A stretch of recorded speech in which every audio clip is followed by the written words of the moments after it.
السلام عليكم، ازيكم حبايبي حلوين؟ عاملين ايه؟ يا رب تكونوا بخير. النهارده ان شاء الله باذن الله هنعمل مع بعض سلطه المشويات او سلطه الحياتي. اول حاجه هنقول بسم الله. وهنعملها بطريقه جميله جدا وسهله وبسيطه ومش مكلفه خالص، وممكن نعملها في 5 دقايق بالظبط بنكون عاملين احلى سلطه. وكمان دي السلطه اللي احنا بنحب ان احنا نروح نشتري المشويات من بره ومحلات السمك.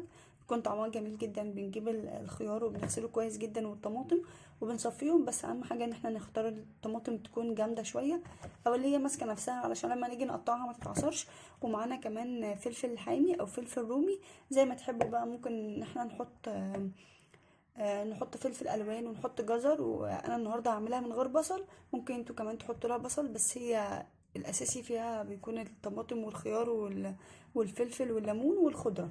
تمام. طبعا انا غاسله الخضره وسايباها على جنب كده. هنقول بسم الله ونبدا.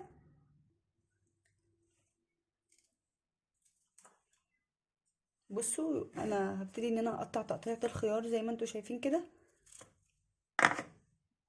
طبعا احنا مش هنقطعها زي تقطيعة المطاعم، لان تقطيعة المطاعم بيكونوا عاملين كمية كتيرة، وكمان بيقطعوها تخينة علشان ما تتهريش. لكن انا هقطعها صغير شايفين بالطريقة دي. لو انتوا حابين انها تقعد فترة طويلة مثلا في التلاجة او كده بنقطعها اهو.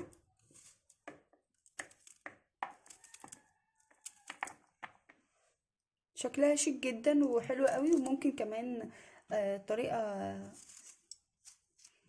اسهل من كده، ان احنا نجيب دي ونقطعها كده زي ما انتوا شايفين. برضو كمان بتبقى سهلة وبسيطة ما شاء الله، وما بتاخدش وقت، وشايفين شكلها شيك مش تخينة كمان اهو. بصوا،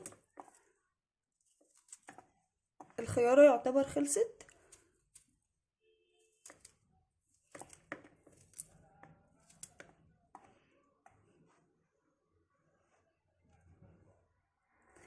هكمل بقى. بصوا اهو النص كده ما شاء الله سريعة جدا. وكمان الخيار لما بيكون بلدي وصابح وطري بيشجع اكتر، والسكينة لما بتكون حلوة كمان بتشجع. او ممكن نستخدم قطاعة او بلانشة. تمام، بتبقى برضو كمان حلوة.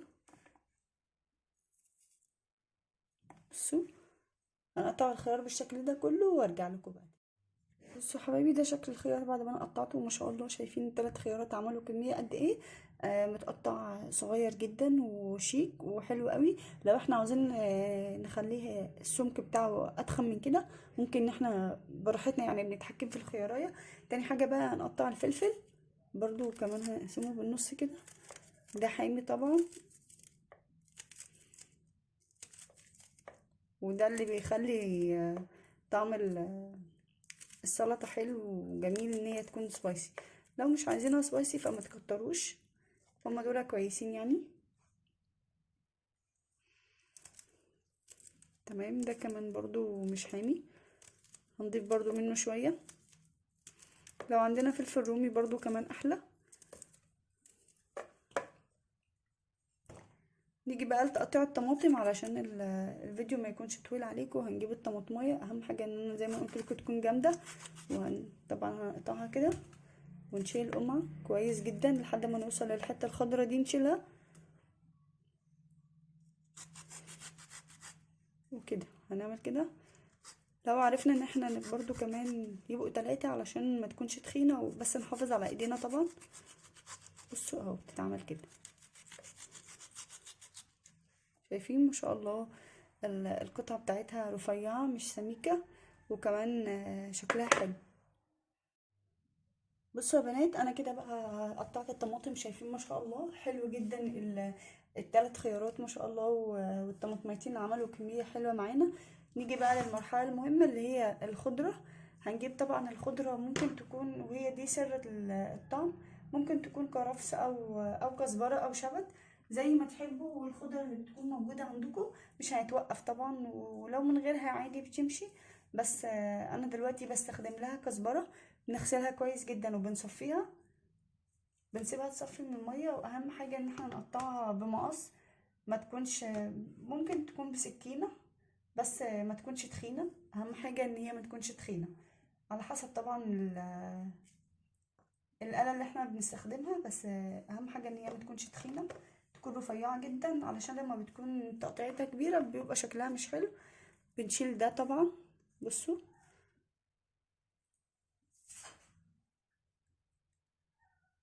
ما بنستخدمش الا الورق بس. بصوا اهو كده تقطيعة صغيرة جدا بالمقص، طبعا دي تكون خاصة بالخضروات.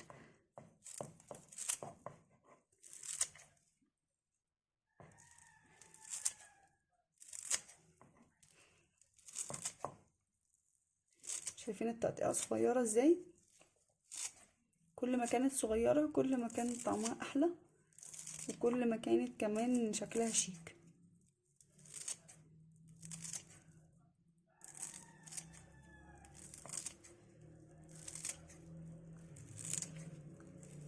اهو دي طبعا كزبرة، ممكن نبدلها عادي بشبت، بكرفس، بقدونس.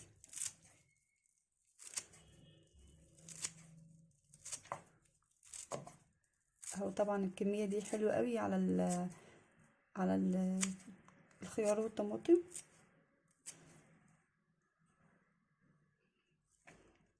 اهو هنحط شوية تانيين.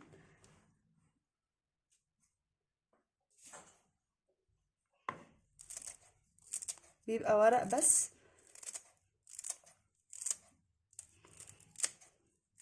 طبعا بنغسلها وبنصفيها،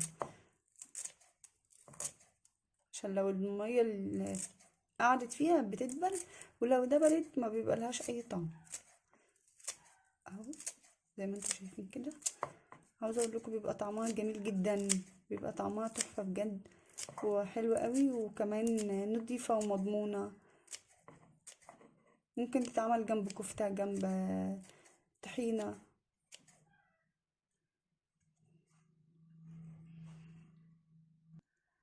دي السلطه بتاعتنا بقى. نيجي للميه بتاعتها، اللي هو احنا اصلا بنسميه ويسك الحاتي، الحاجه الجميله جدا. اهم حاجه بنقلبها بقى، ونشوف لو محتاجه مثلا طماطم او خيار زياده.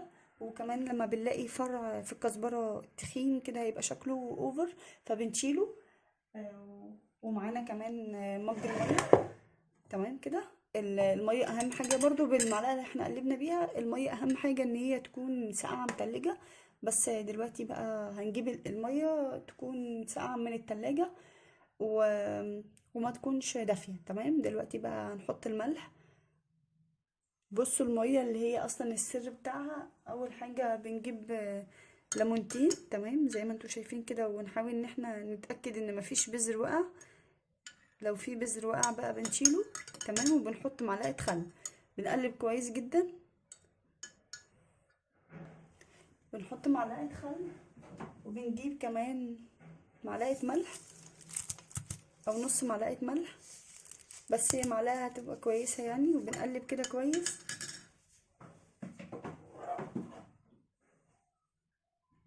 وبنجيب كمان معلقه كمون، ومعلقه نص معلقه شطه، او حاجه بسيطه كده شطه، علشان ما تبقاش سبايسي قوي، لان احنا حاطين لها فلفل اخضر. وبنجيب كزبره ناشفه برضو كمان ومطحونه، وبنفضل بقى ان احنا نقلب كويس جدا. بصوا هتقلبوا لحد ما تلاقوا البهارات دابت خالص، ما تحسولهاش باي اثر. تمام. ونقوم بقى جايبين السلطه، بنضيفها بقى عليها كده. شايفين؟ وبنقلب بقى، ما بنخليش اي حاجه فيها زهر. تمام. بصوا عاوزه اقول لكم الميه بتاعتها شايفين لونها ازاي؟ كله توابل وبهارات، وحاجه جميله جدا. طعمها بجد والله العظيم تحفه بجد. وسهله ونضيفه، مفيش فيها اي حاجه خالص ولا اي افتكاسات. ما مش صعبه يعني، ومش بتاخد مننا وقت خالص. جربوها وان شاء الله باذن الله هتعجبكم.